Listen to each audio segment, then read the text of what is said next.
Welcome back to Hacker Talk. My name is Philip and I will be your trusted host in today's episode of Hacker Talk. This is part 2 of our conversation with Steven Phillips. Steven is a really interesting developer, hacker and thinker. I personally enjoy reading his blog at tryingtobeawesome.com, where he covers various parts of programming, philosophy and software. In case you missed part 1, you can find it on Hacker Talk's public feed on Spotify, Anchor.fm or similar audio streaming services. Without further wait, let's jump into it. Dear listener, here it comes, Steven Phillips, part 2. Enjoy. If we look at the future, and do you think machine learning will take a larger part of IT security when it comes to building and identifying security holes? That's a very good question. I'm sure people will try to use it for that. I think that, look, whenever you have a large amount of data that, then obviously then it becomes feasible to train a machine learning model. But the big issue with machine learning is that it's just so imprecise, right? It's like, it'll notice like statistically significant kind of patterns and learn from those. But, if you look at the talks from, say, James Mickens, who's, brilliant and hilarious and talks about some of these things, he's like, okay, so security is fundamentally about making sure that a system still behaves the way that you want it to, even in the case of like new and even malicious inputs. And so, but machine learning is exactly bad when you have a very new kind of input that wasn't in its training set. And so how is it really going to be able to do the right thing kind of in response to a new input? Like it's, maybe with like anomaly detection or something like that, where like, I don't know. It's hard to say, but I'm worried about the kind of vague statistical nature and all these attacks that we've seen, right? From like adversarial attacks, there's people who found that you can take a sticker of, that's like pretty small and like throw it on a part of a stop sign, and, certain machine learning based like visual systems will actually detect that slightly modified stop sign as a 45 mile per hour sign. And so you could potentially easily trick, self-driving cars into blowing through stop signs. And that, that's one small example, right? And what's fundamentally going on. Yeah, exactly. That's all it takes. Yeah, exactly. And so, exactly. So it's purposely malicious. Yeah, it's manipulated. And, an advocate will say, oh, well, as soon as that attack was discovered, we would just fix it. Okay, but, but there's many different attacks. How many of them are you going to catch? How many of them are the good guys going to catch before the bad guys catch? And so yeah, I don't know. Machine learning is being used for very impressive things. GPT-3 is very impressive. Some of the kind of automatic code completion stuff, like GitHub Copilot, and that's a really cool tool.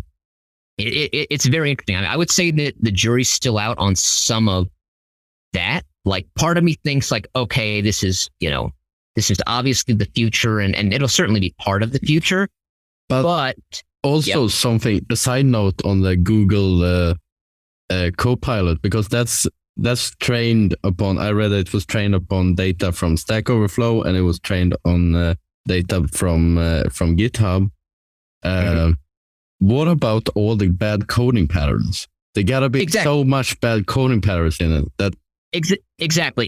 How do you feel about that? Right. Yeah, exactly. No, like the most hilarious summary of this problem which I saw on Reddit was like, okay, here's the process. It's like, okay, step 1, man, humans write really shitty code. I know, I'll build an AI that writes way better code.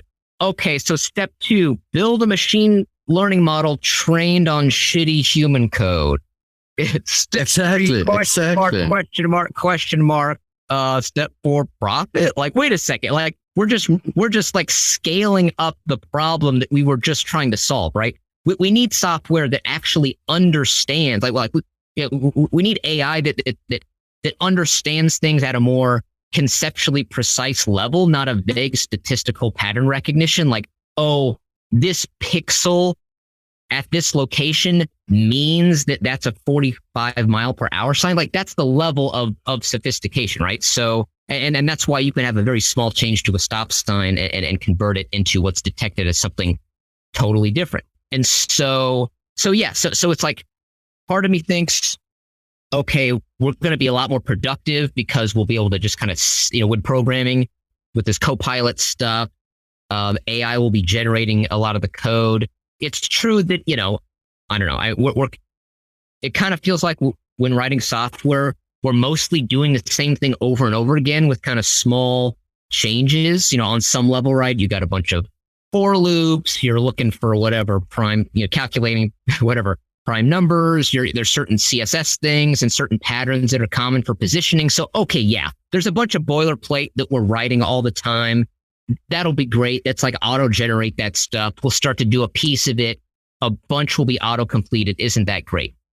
So we'll be more productive. But part of me thinks that we're also like this is going to be mass generated mediocrity, right? Like average code that is super yeah.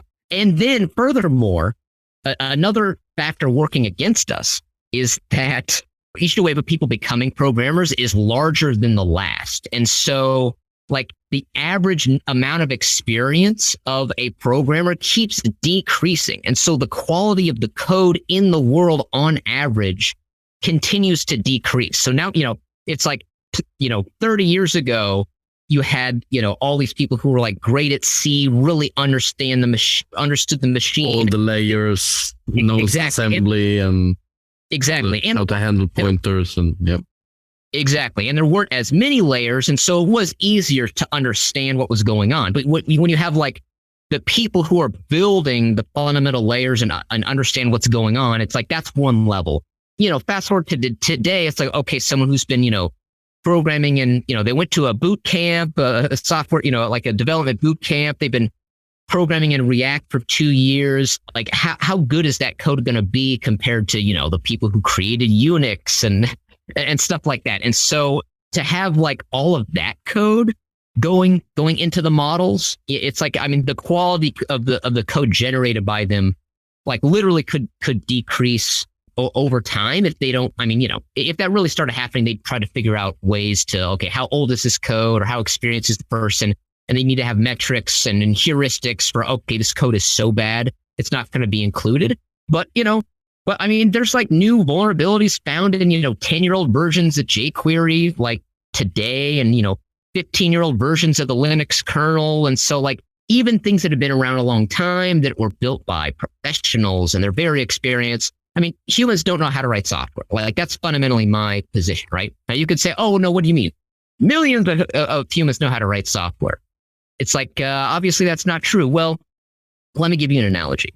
Like, suppose like so there was like a trumpet laying around and I walked up, I don't know how to play the trumpet, but I step up to it and I blow into it. I make some sounds and you could say, oh, look, Steve knows how to play the trumpet. It's like, well, we know how to I feel similarly about software. It's like, we know how to make something happen, but how do you make it secure? Like, what are even reasonable objective metrics for code quality? Experts totally disagree. It's not clear, especially once you get into the details. Like, we talk about there being code smells. It's like, oh yeah, this is like generally a bad sign, but not always. Maybe for performance reasons, you have to do this thing that you usually shouldn't do, but it can be more efficient. So sometimes that's okay. Sometimes it's not okay. Like we don't really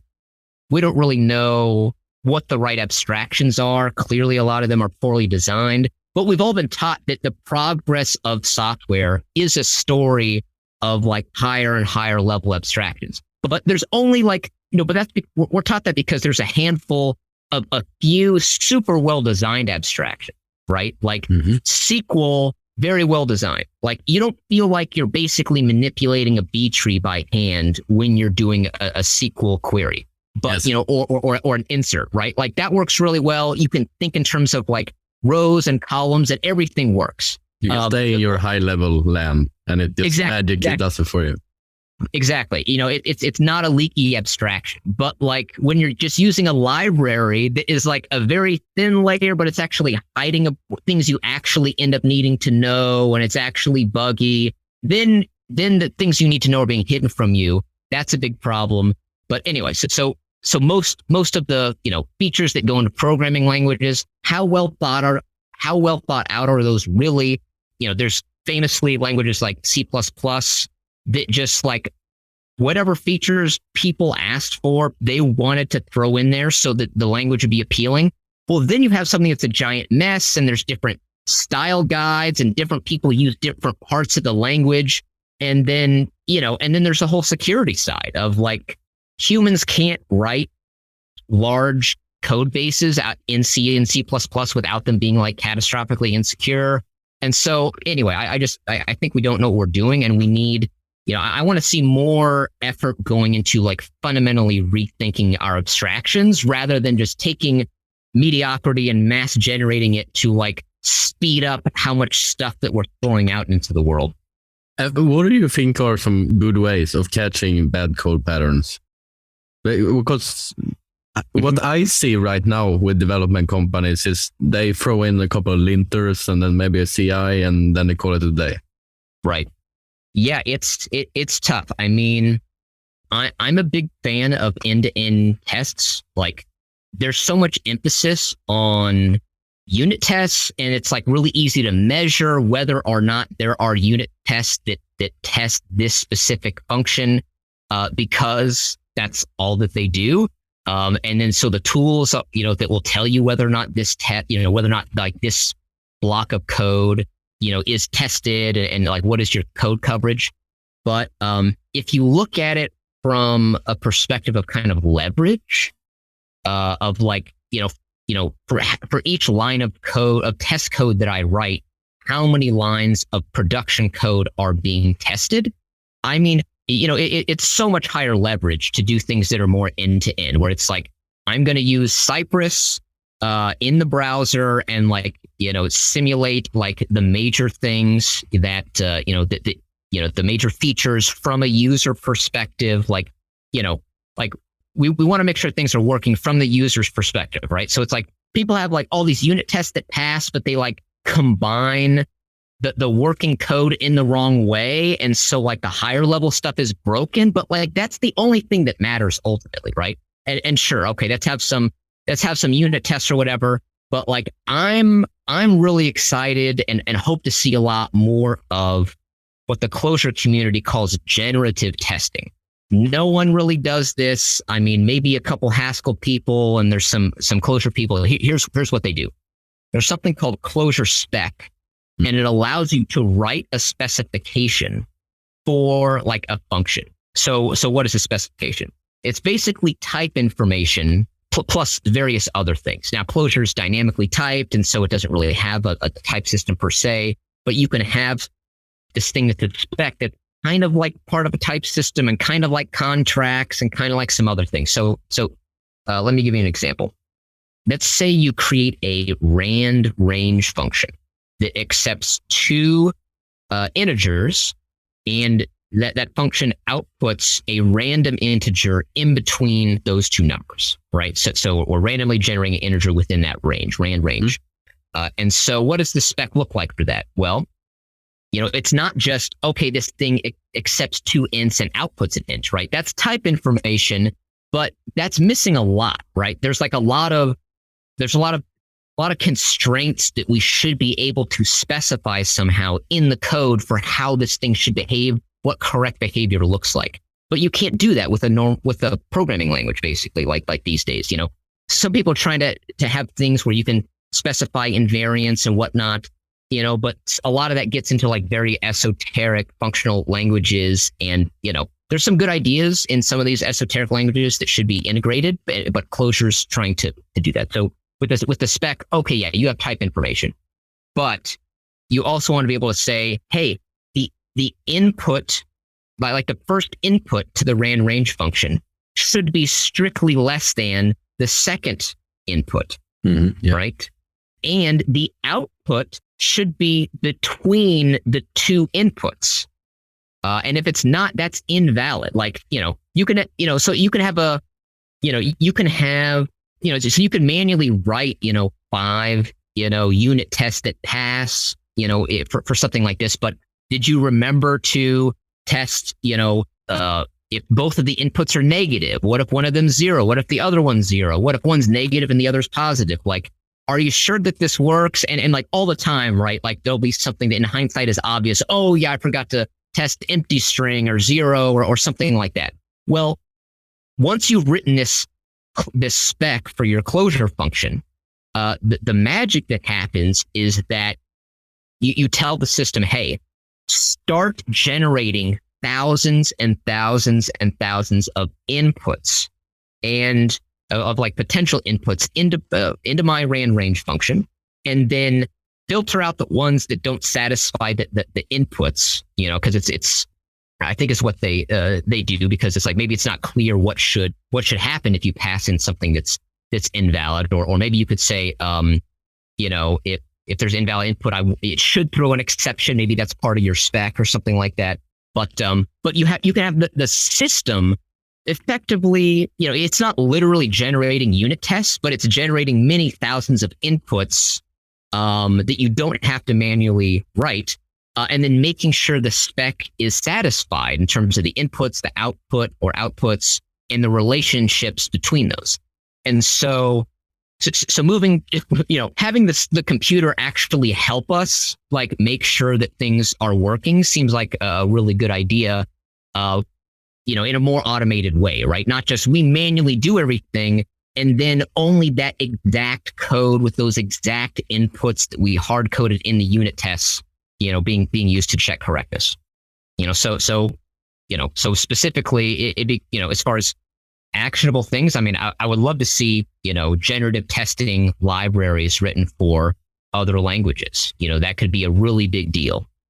But day to day, as far as what's available right now, end-to-end tests are underrated. I've had people tell me like, well, it like takes a long time to run those, and so you want to like have, people talk about the kind of pyramid, right, where it's like you have a huge number of unit tests and like a medium number of like integration tests and a very small number of end-to-end tests, and sometimes people have no end-to-end tests. But again, from a leverage standpoint, I mean, you can test almost the entire code base. You can test like every code path if you're doing more stuff at a high end. So write more end-to-end tests. Do you have any favorite unit testing libraries, or? I mean, there's the kind of Mocha Chai stuff for JavaScript. Like I'm just using pretty normal stuff, and obviously thinking a lot about how much better things could be and what that might look like. But I'm after building out more end-to-end encrypted tools, like I'm thinking a lot about how to move software forward in terms of making things simpler, having tooling do more for you, having security be a lot better, leveraging WebAssembly in ways that help people really get how much potential there is there, even though there's quite a few people using it for plugin systems and Shopify we mentioned, and there's some stuff at Cloudflare and other companies. But yeah, there's nothing better than like a working example, right? Like like before Tesla. Before Tesla Motors was created, you could run around and say, hey, electric cars have a lot of potential. Isn't that really cool? And they could say, well, I think, you mean like a golf cart, and like that doesn't seem very appealing. But once you see a Tesla Model S, it's like, oh, okay, like this is amazing. Like I totally believe that this is how things need to be. And, WebAssembly is getting close to that moment. I hope it gets there. I really hope it gets there. I wanted to, so you're currently working on something called effective.af. What is that? Yep. So Effective AF is basically end-to-end encrypted task management with integrated chat. And so visually, it's basically just encrypted Slack on the left, and then like very simple, usable task management in the right panel. And so, there's like a previous a couple previous iterations of this that tried to be all things to all people and, have, 15 different, major features and 15 different screens with different subtabs and trying to make it awesome in that way. But, if you try to include every feature you ever think of in the first version, then you will never ship, or absolutely. Or you'll have a bunch of half-finished, features or something like that. And so, so definitely purposely trying to like totally nail a really great, really simple experience. Some of the like licensing model, which ties into this, various things that could be interesting to talk about in terms of like the client code is, it's like source available so that, people need to know what's running on their device and know that it's like actually end-to-end encrypting things and stuff like that. And there's a clause we're putting in there that comes from the ethical source movement, which in my view is a bit of an improvement on the open source concept, where basically instead of it saying, you can do anything you want with this code, it's like, you can do anything except violate human rights as defined by the UN's Universal Declaration of Human Rights, which is, pretty precise. And so it's important to, I'm always trying to do the most good, right? And so it's like, how do we get people to like be empowered by software, but not like, use it for bad things? Yeah, exactly. And of course, people have been trying to, philosophers have been working for thousands of years trying to define what bad means, and reasonable people can disagree on all these gray areas. But, I think human rights violation, we already have a lot of, laws and whatnot. Laws themselves are well defined enough to be able to draw a line between like, this is okay, this is not, and there's all these gray areas, right? Oh, if I accidentally bump into you, is that assault? If I accidentally bump into you pretty hard, is that assault? It's like, but we still have definitions and it's reasonable, and, judges or whatever can determine that. And I think we should apply some of the same standards to our software and say, okay, sure, if your software is just like listing the files in a directory, if Richard Spencer can look at a directory of files, like, okay, fine. Like, that's not like really harm, that's not enabling anyone in like a very direct way. But with, facial recognition software and, certain hacking tools and stuff like that, it'd be really cool to see more people throw in a clause that's like, that creates legal risk, but only for people who are using the software to commit human rights violations, like military industrial complex sorts of things and cyber industrial complex. There's all these companies that are basically paid to hack into the devices of, journalists and activists. And I'm paid to make malware and zero-day market. Exactly. Will not name any names, but you know who you are out there.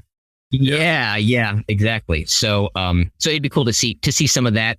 And then it would at least slow them down, right? Like a lot of people, when hearing this idea, they're like, well, is it really going to, it's like, oh, are we going to be able to have enough money to like sue the people in court and stuff like that? But again, you could say the same thing about open source licenses, right? Oh, someone violate, somebody violated Yell. Yeah. And so, but again, it's like, it does create a deterrent, and it will at least slow them down, right? If they have to build from scratch all of this stuff that they could have used from the open source community, because they can get in trouble, then it most likely won't happen.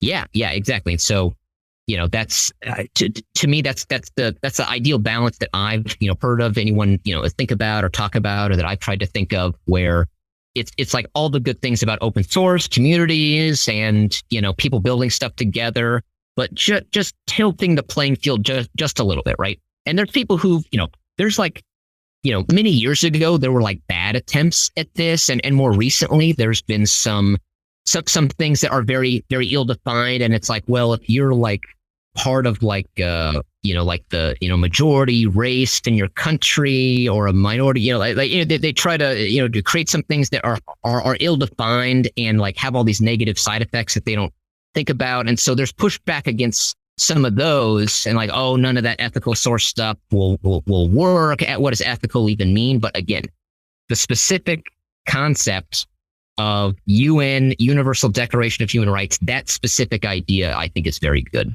as a standard. How has that been adopted? Has it been adopted by other people, or yeah. how is the license used today? It's a good question. To be clear, Coraline Ada Imke, who's a brilliant, like she coined the term ethical source, kind of basically invented the kind of modern concept of it. She has a great Slack community that she runs. She's most known for her work in like bringing a code of conduct to open source, like code of conduct. In MD, like that was her idea, and she saw that like there's all these like brilliant assholes that are driving away brilliant people who don't want to deal with assholes, and that's actually not hurting the project. community. Yeah, exactly. And so she said that's not good, that's not healthy, and so now it's considered like a very it's a sign like, hey, we actually do have ethical standards as far as like behavior in our community. And so if you're like harassing people, it doesn't matter if you write clean code, like that's not acceptable. Which, I mean, I think in practice just leads to people being on their best behavior, right? It's not like people are like only ever going to be terrible, even if there's no consequences. And so I don't think too many people are being, excluded for being, jerks or whatever. I think people are just less jerky. And so things are healthier. So that was her kind of previous big thing. And now her next big thing is ethical source. She's given some keynotes to, at various, conferences trying to spread the good word. And there's a GitHub search that I think she recommends that people do. So you can see in the license file, like, oh, here's all the people who've adopted an ethical source license. So if you sort by license or something like that. Yeah, like to at least filter it down. And the name is slipping my mind right now. Hippocratic. So there's the main ethical source license right now is called the Hippocratic license, obviously named after the Hippocratic oath, kind of vowing to do no harm as like the first rule of being a doctor. And so that's a cool idea. And so that license, it's on version 2 or 3. And so, the process that Coraline went through to create that license is really interesting and was very effective, where it was this combination of like kind of crowdsourcing ideas and improvements to the language in conjunction with working with lawyers to make sure that it's like actually, legally rock solid. Exactly. And, and the lawyers will tell you that, okay, until something's been like tested in court, preferably multiple times, it's hard to say. But just like with the GPL, which wasn't tested in court for many years, and only later was it more clear that like, okay, this is defensible, in court, and there's not these like loopholes that no one saw for a long time. So, the Hippocratic license is basically at that stage where, as far as the lawyers can tell, it's really good. And, I've released a couple libraries that use the Hippocratic license, specifically. And, but yeah, and then for Effective AF, probably going to create, there's probably going to create a license that like has like the key Hippocratic clause, because like there's this interesting kind of debates, because it's like there's like the main clause that really makes the Hippocratic license unique. That's this stuff around the kind of you can't violate human rights with this with this code. But I think the rest of it is like like more like MIT, but or more of it's like GPL. I forget, but some people want the other clauses to be more like MIT. Some people want it more like a GPL. There's a few other concepts that what's her name, Mary Meeker, I think is working on, where it's like, okay, what if there was code that's appropriate for like small businesses to release their software under, where it's like, okay, there's a lot of people who've like, put thousands of hours into building open source software, goes out there, and then, a big company comes by and like puts a very, very tiny layer or no additional layer on top of some open source components. and make, millions of dollars off of it. So there's that dimension of almost like a workers' rights where the open source developers are the workers. So how could that be more fair? And so there's interesting licenses.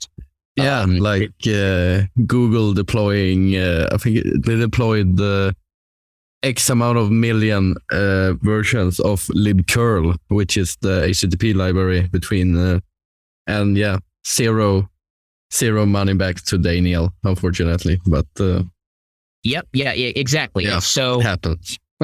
For sure. Yeah. And so right now the dominant attitude is like, well, hey, you released it under that license. And so, you're the sucker. It's your fault, and then it's like, okay, well, but then people are trying to say like, well, but even if there's not a legal obligation, isn't there a moral obligation to give back? And so anyway, we can basically solve all of that by just having the licenses be slightly different. I mean, you could even have something that's like, this is free without restriction, until your company makes $100 million a year. I mean, there could be like so many free limits, but it's like only, it's almost like a progressive taxation kind of a thing, right? It's like only if you are like a bigger company do you have to pay.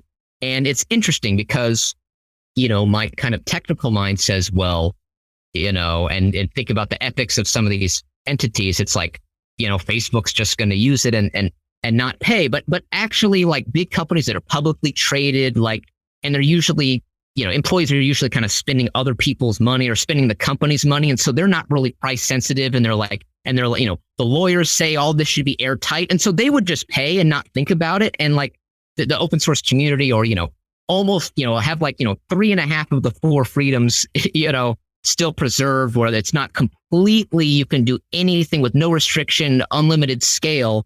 But with like maybe an ethical restriction. I mean, Facebook wouldn't opt into that one, but but to have a financial constraint, then that would probably be better overall. And but it's hard to say. Sometimes there's negative consequences. Sometimes people are like, well, I don't think we're going to violate any human rights, but like, I don't know, maybe someone's going to construe something as a human rights violation. So, maybe people would be scared away, but every technology, every license, all these things has, very early adopters that just really like the idea. And then the next wave is like, maybe this is fine. Like I see lots of other people doing it. I think it's cool too, and then people who were skeptical for many years will see like, hey, this is actually working well.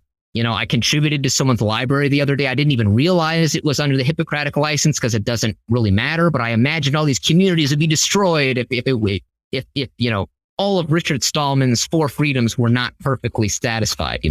That's not necessary for people to collaboratively work over the internet and have communities. Absolutely.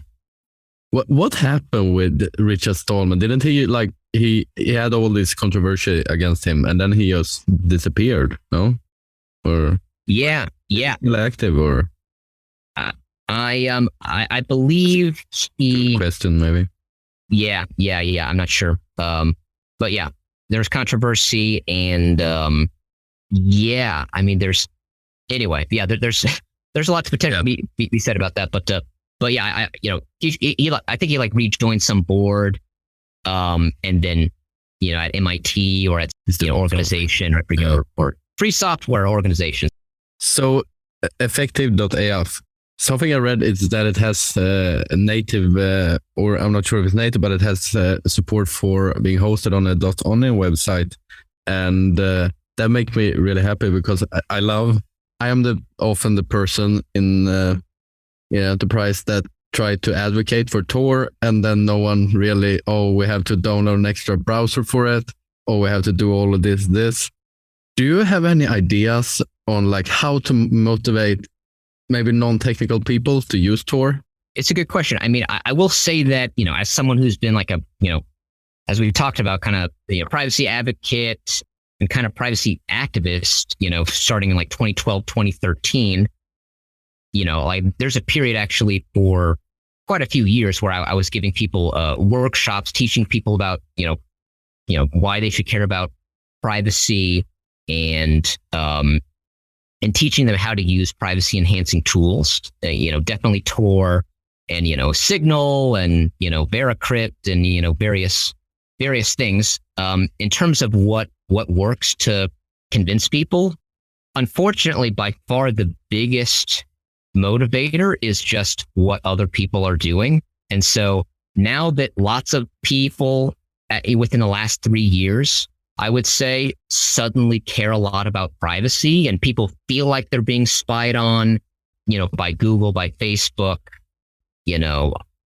I think about all the time that for example, like what you and I are doing right now, like the NSA is recording that video as it flows over the internet. Like that's how all encompassing what they're doing is. Like it's that extreme, right? And I'm sure they've hacked into, SSL cert, I'm sure they hacked into CAs, and so they can man in the middle, and they own the certificates, and yeah, exactly. So you'd have to be so careful watching every request at every moment. I mean, it'd be very hard to detect, especially if you're targeted and you can't rely on like a whole community of people detecting some problem. So if you're Edward Snowden or Julian Assange or Chelsea Manning or something, it's like it's gonna be really tough. But anyway, but as far as like teaching people anti surveillance sorts of things, it's a lot easier now than it used to be. But sadly, like kind of one-on-one, like the most convincing thing for most kind of normal people is just saying like, isn't it really creepy that they're like watching you and seeing what you're doing? And like, as soon as you point out like it's like viscerally creepy, they're like, yeah, that is creepy. And and then it kind of feels wrong, but people aren't doing the like, visualizing the internet and like imagining the traffic and thinking about like all these like more complex considerations and ramifications. And so the creepiness stuff. And then the other major thing is like, we need to make it easier to use these things, right? Like if we can lower the barrier to entry, look at which is what I was talking about with what they're doing with the risotto implementation. It's been really cool. With the what implementation? They have a what's it called? They had their own elliptic curve. Like the double ratchet stuff. Yeah. Yeah, no, like it was super important for Moxie, Marlon Spike and Trevor, I forget his last name, to invent what it was, originally the axolotl protocol, and now I think they just call it the signal protocol. But like to merge like the advantages of like the, OTR, off the record, messaging, like instant messaging stuff where there's a session key and it was just for that session. But then to merge that with more of a, PGP type of model where, you have the same key, but, so to have like a long-term key and a session key, but where the session is actually defined as just a single message. So, each message has its own key. And so, that's ephemeral and like all of that stuff. That was a big improvement. That's a great example of a technological innovation that result in a huge usability and like practical security win for millions and millions of people. It is. And yeah, like we touched upon earlier, they made it super easy to use as well, which is awesome. So you can just distribute it to people and here you go. Exactly. Yeah. No, I've been using Signal since it was called Text Secure in like 2010, before when it was just literally encrypted SMS. And then later it's like, okay, that's too limiting, and everyone has you kind of need a smartphone, anyway to do the encryption, obviously. And so it's like its own instant messaging network where your identifier happens to be your phone number, but it's more like an IM network. But yeah, super easy to use, and and there's these little pitfalls, and it's like, okay, you should verify keys and make sure that the server isn't giving you a key that's owned by the server where it's man in the middling you anyway. But like, it's so much better to be using Signal and to not realize you should be verifying keys, and in practice, you're almost always secured.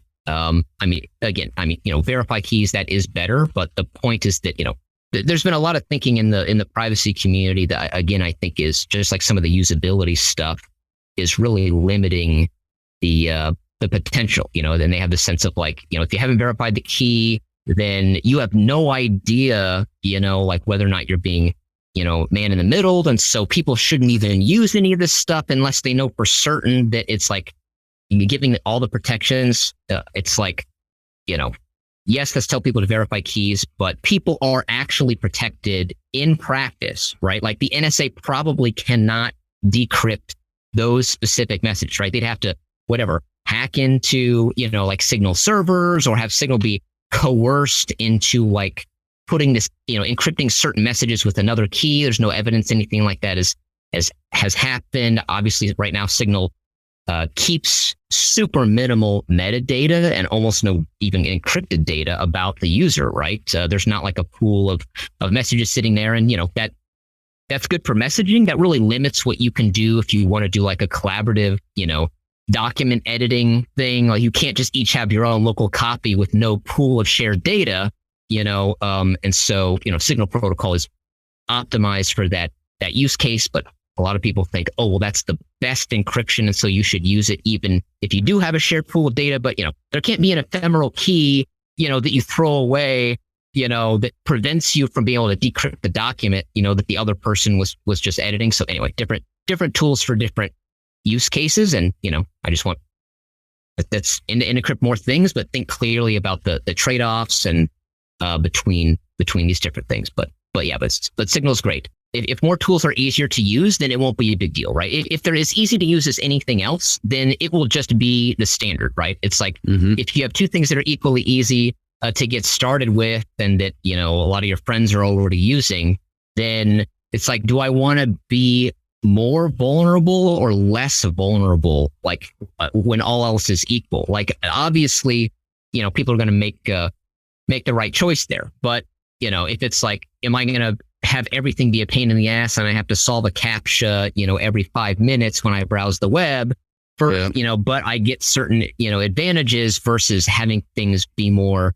convenient, then, that can be too much to ask. But Cloudflare has, done all this like blinded token stuff. So you can like solve one CAPTCHA and browse various Cloudflare sites. And behind the scenes, I think it's like handing out those tokens to prove that you're probably human and have done some work. And so that has improved a lot, compared to say like 5 years ago, where the browsing the web was basically, undoable over Tor browser. But today it's good. And, I first used Tor, 13 years ago or 15 years ago, maybe a little bit more. And, for the first few years, it was really slow. Like no one knew it existed. No one was running relays. And so, yeah, people listening to this could, could run more relays, and that'll make it fast, even faster to use Tor. And that's part of convenience. And so, fewer people will find it to be too inconvenient or too slow or something to use Tor, the faster it is. And to be clear, there's like 2 or 3 times more bandwidth on the Tor network right now than is used. But hopefully way more people use Tor, and then, that gap could shrink. And then, those of us who are more technical should be great if we ran more relays. Effective AF is definitely going to do that. And then, as you pointed out, like all of our services will be available at a .onion address. There's this pretty cool thing that I haven't seen other people do that appears to be feasible, where you can basically, which is to create a Firefox extension that also, of course, works on Tor browser. And, it's almost like at that point, you've almost like natively installed an app, but into the browser as an extension. And then, of course, everything, all traffic that Tor browser uses, everything coming in and out of Tor browser obviously is routed over Tor. And so right now, if you want to have like a native app but you want its traffic to go over Tor. It's like a huge, it's like a huge pain. There's something that I want to get to that tries to solve that by running native desktop apps in a Podman container backed by a Veracrypt volume, where you type in some passphrase and then boom, it spins up this graphical app where, but if you don't use that app for a while, or you say you're done with it, it would stop and kind of, re-encrypt itself and use all the advantages of Veracrypt. And then, if you have Tor browser running in there and you saved a bunch of bookmarks, well, right now, how does it work? It's like the bookmarks are just sitting on disk. That's a problem. I'd like it to not be like that. And the Tor people are, doing a great job, and I support them a lot. And, when I buy things on Amazon Tor, the Tor project is like the nonprofit that is getting the, however many cents or whatever from each purchase. I support Tor literally, and I've run relays, and, they gave me a t-shirt for running a relay for a year or whatever a few years ago. So I'm a big fan, but yeah, we got to make it easier to tunnel native app web traffic over Tor, and make better use of browser specifically Firefox browser extensions that people could install into Tor browser. And those extensions can do more than people realize. Usually I think of a browser extension as being something very minimal. It doesn't do that much. There's an icon in the upper right. You click it, maybe you get a little drop down.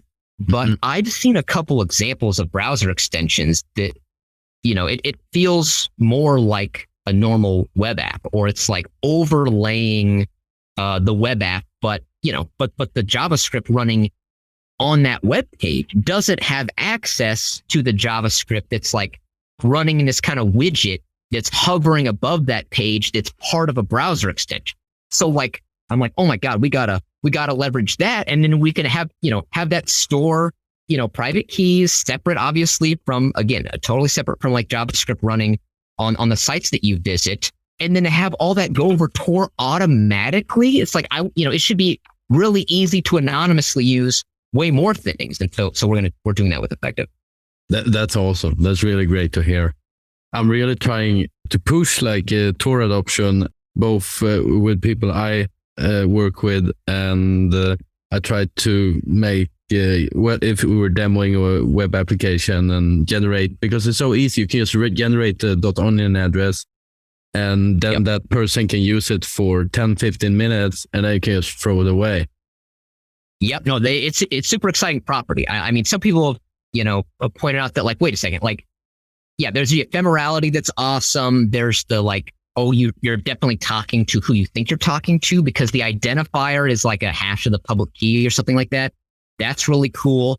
But then, at least until, Tailscale came along, it's wouldn't it be cool if there was a way to host a service on, any of your devices, where even as that device moved around, you could still talk to that endpoint, and for it to be anonymous. It's that aspect of Onion services is totally underutilized. It is absolutely. And I really hope it starts picking up. For sure. And the technical people among us, we should create cool, at least cool demos to ignite other technical people's imagination, and try to have this more bustling ecosystem of people doing interesting things with Tor. Something I've considered doing is there's a whole concept of a snowflake Tor kind of proxy relay thing, where someone can just visit a web page that has this special Tor snowflake widget thing installed and enabled on the page, where you, the person viewing the web page, would actually have your internet connection momentarily used as a middle relay to help people use Tor. So it's this ephemeral relay. And I'm okay, a lot of us privacy geeks, may embed that on our blog. Like Michael Lee does that, I think, in the right panel. Like I think it's disabled by default, which is cool. But if people want to enable it and then like be part of the Tor network and contribute a little bit of bandwidth, that's really cool. But I'm like what if someone made like a game that was like, popular, and then you just like embed, embed like the snowflake thing. And it's like, then then you could potentially have like way more bandwidth that like random people are contributing. It's not an exit relay. And so they're not like at risk of like, oh, someone pirated something through them and it gets traced to them. It's a middle relay, not a, or maybe, I don't know if you can use some of them for entry nodes, but I think it's middle relay, but definitely not exit. So or go to someone who's made like a cool web game, Wordle, or like, I don't know, there's different things that they've taken off at different times. It's like to go to them and be like, hey, can you just like embed this thing? And, you tell users, it's not like it doesn't have to, it's not that it's kept from them, but, there's something ironic about like, okay, all the secret stuff the website is doing is like really bad for you and not good for anyone, except for them. But what if we like embedded positive things and we're actually helping people, like some Tor stuff? Yeah. So people can be happily surprised in the terms of service contracts. Exactly. Or show a pop up and say, hey, congratulations, you're helping support the Tor network. I'm like, okay, cool, whatever that means. But again, it's not a risk to them. And you could like detect whether or not they're on mobile probably and be like, okay, we don't want to like, kill their battery life or use 4G data, but if they're like on a laptop or desktop, it's probably on Wi-Fi and it's more weird, so if the laptop is on idle or if it's just standing there doing nothing. Totally. Yeah. So we could do it, super, super ethically and do a lot of good with those resources. Absolutely. So thank you so much for coming on the show. I think we covered a lot of amazing things. Do you have any closing remarks? Not really. I mean, thanks for having me on. There is one thing that I would like to bring up that that we didn't touch upon that I do think is super important and directly tied to security and sort of ties into some of the AI stuff we talked about. This is something that I was tweeting a lot about in the last couple of days, but hadn't publicly said too much. I'm quite concerned that AI is about to be at the level where it's like superhuman at finding security vulnerabilities. And, maybe it's machine learning, maybe it's some other kind of AI, but there's so much, we talked some about machine learning, some of the trade-offs there, and it's not that precise, so maybe the data set isn't big enough, or maybe, no one knows how to make an ML model that'll pick up on the right patterns to like be able to, be like, okay, here's what a vulnerability looks like and be able to apply that elsewhere and notice tons of vulnerabilities. There has been some cool research. There's one project called Deepsploit, I think it's called, that basically, they took machine learning and they'll be like, they took data from a lot of pen tests and was like, here is how you walk through a pen test and here is how you find the vulnerabilities. And they were able to deploy it with Metasploit as its backend. Wow. There's been two projects like that I'm aware of.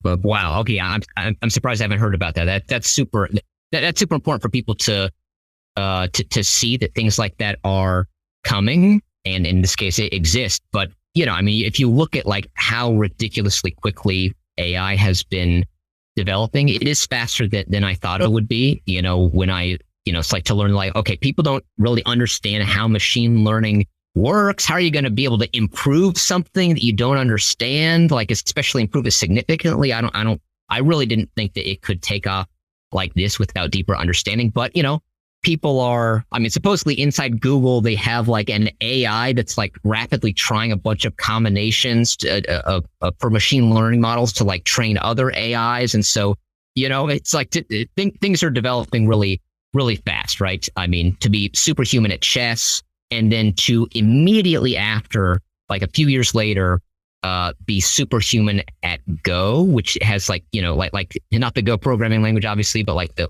ancient kind of Chinese and to some extent Japanese board game. People think of it as kind of like the chess of, Asia or something like that. But there's so many more degrees of freedom. It's a 19 by 19 board, not an 8 by 8 board. like chess. And so the example I like to give people is like for the first move of chess, there's 20 possible first moves, right? If you're white, it's like you got 8 pawns, each of them can move 1 or 2 squares, that's 16, and then each of the 2 knights can come kind of inward, like toward the center, or go outward toward the edge. So that's 20 first moves. With Go, there's 19 times 19, 361 possible first moves. It's like astronomically more complex. The number of possible games of Go is like many orders of magnitude more than the number of games of chess. And yet, people thought that AI kind of pattern recognition would take many years, maybe 10 more years at least than it actually took to be superhuman. And so now, like, a human will never be the best, AI in Go ever again. It's like totally impossible. Have you heard about? There's like a project, I think from Google, and it's called Alpha something. There's AlphaGo, there's AlphaGo Zero. It's called Zero because it wasn't trained on human data. See, that's another thing that's like kind of mind blowing. It's like you might think, well, we need all this training data and label data from humans, and humans can only operate at so quickly, and there's only big data sets for certain things, and so we don't have to worry about this kind of exponential takeoff. Well, it turns out that's completely wrong. It turns out that you can have AlphaGo Zero play itself millions of times and then get superhuman and like recreate all theory for the game that humans had created and go far beyond that. And now humans are learning from the AI how to play these ancient games. I mean, it's nuts. And now that's crazy. Now you have AIs that are superhuman at Dota 2. So you have like 5-on-5. It's like you have an AI controlling an army, playing like 5 other humans, like with like a virtual army. I mean, how many more degrees of freedom is it before you have, We have AI playing sports now, when esports is becoming more of a serious thing. Yeah, it is. But even going beyond the purely virtual, I mean, if an AI can control a virtual army. How long before it's controlling a physical army? And you have, whatever, experts in China and World War III. And, to be able to move troops and move, tanks and aircraft carriers and all these things, like the millisecond that it's clear to like one giant AI mind that you're feeding all of this data into, like, oh no, now the optimal strategy is totally different. They're countering what we're doing. And, I mean, like the next generation warfare is going to be so crazy. And so anyway, so we need to worry about that. But I mentioned AI mostly, not because the World War III thing, but mostly because of computer security. Like, so Google Chrome consists of 25.6 million lines of code now. And that's bigger than several operating systems. Totally. Yeah, it's so massive. And it's C++. It's insane. Humans can't write secure C or C++, especially beyond whatever, a few thousand lines or something, probably. I mean, it's it's just so tough. And so there's so I think we've all been lulled into the sense of like, well, there's 0 days, but then they're fixed. And like, we're used to things operating at that pace. But, once there's an AI that is, or, any kind of software technology, it doesn't have to be, again, like a machine learning specific thing, which is usually what people mean by AI now. But, there's all this, whatever, reinforcement learning techniques. And there's so many different things that people are working on, are either variant of or some kind of machine learning or different. But, there's no way that there's not like dozens of 0 days and RCEs and stuff in these kinds of code bases and all the major operating systems. In Nginx, in Chrome, in Firefox. If you look at, are you familiar with Google? Google has like a Cloud Fuzz, it's called, or something. They have this big fuzzing infrastructure where they just automatically generate fuzzing profile, and it's just spitting out exploits. It's just, Totally. Yeah. That's a good example. Yeah, and they made whatever libfuzz, or they have some very interesting. They have libfuster and then AFL plus, and then they're working on they're working on some other stuff as well. Yeah. Like the AFL stuff is super, super interesting. Very, very impressively advanced in terms of kind of finding the branches and stuff like that. It's very, very interesting. But yeah, so we need to, somehow prepare for, a world in which there's kind of AI super hackers that are initially finding vulnerabilities and then finding vulnerabilities and probably helping craft an exploit, because obviously those two kind of go together, almost like a client and server kind of a thing, right? Yes, absolutely.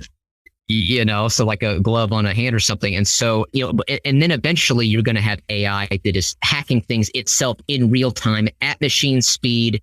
Humans will have no chance to like react against that. People talk about all this defense in depth stuff, but having 2 to 5 catastrophically insecure layers when something is hacking at machine speed is going to be a total joke. Like I really think we're in trouble. I really, really do. So you think that it might come to a point where we're not able to like keep up or even write mitigations for these attack vectors as they become more and more advanced? Yes. And then, even if you think about, and there's lots of angles to this, right? Where you have like IoT devices, and obviously a bunch of those companies go out of business, or it's not profitable to update them. And so, if they have a lifespan or yeah. Exactly. So even if you're like, well, wait a second, we the good guys can like, whatever, help each other find these vulnerabilities before the bad guys do, and then upgrade. But again, it's like it's like unless we're remotely force upgrading everyone's stuff in the world somehow or something, to actually keep up with, which we're not. Everyone, you walk into almost every home now and they have a smart TV, and look at the life, like the consumer life cycle of a smart TV is like 2 years. So it's like 2 years of patches, and then this old Linux kernel just sit there. Exactly. Totally. And then, it's like profitable for people to, especially if there's low hanging fruit and tons of vulnerable devices, right? If it's profitable to, create a botnet, and then you can, people like, obviously whatever, hold gambling sites for ransom because, hey, we're going to DDoS you. And it's like when it's profitable, then there's all this extra incentive to put way more effort into exploiting these things and staying a step ahead. And so I'm worried, and plus people always talk about the kind of offense having this asymmetric advantage over defense. You could pick, you patch, 97 of the 100 vulnerabilities, which is like even way too optimistic. But even if you do, or, when you do with something that is being constantly updated, Ubuntu Core is doing some very interesting things where they're like, okay, look, if everyone builds their IoT device on Ubuntu Core, then even once their company stops issuing updates to the software, at least Ubuntu Core can be updating the underlying operating system and have these, like really reliable update paths where you have these atomic updates and, these sort of containerized, pieces of even like the operating system. And so you could like roll back because of the, atomicity and like, just whatever, change a symlink. And now you're suddenly like, booting a different kernel or something like that. There's things similar to that, like if the upgrade, happened to fail, so you can be reliable. And so you can be confident that like constantly upgrading is actually going to work. So there's stuff like that where like, okay, that's good, but that's good for what percentage of devices and, and like, the tech companies shouldn't be able to just like, hey, it's less, it's more secure for everybody if we just, force all the updates along with a bunch of, probably malicious things the tech companies would add, so I don't know. It's very hard to kind of solve all of it, at the same time. But to me, it's like, okay, if you have a bunch of AIs and security people, like if we basically have like a steady at home kind of like shared computing kind of infrastructure where all of us are like buzzing important software all of the time, okay, then we can maybe be ahead of, whoever's, controlling the first super powerful AIs, but that's detecting the vulnerability right before the attackers do. But how long is it going to take to, create a patch, distribute the patch, make sure, I don't know. It just patch it and go through the hierarchical process there. Exactly. Yeah.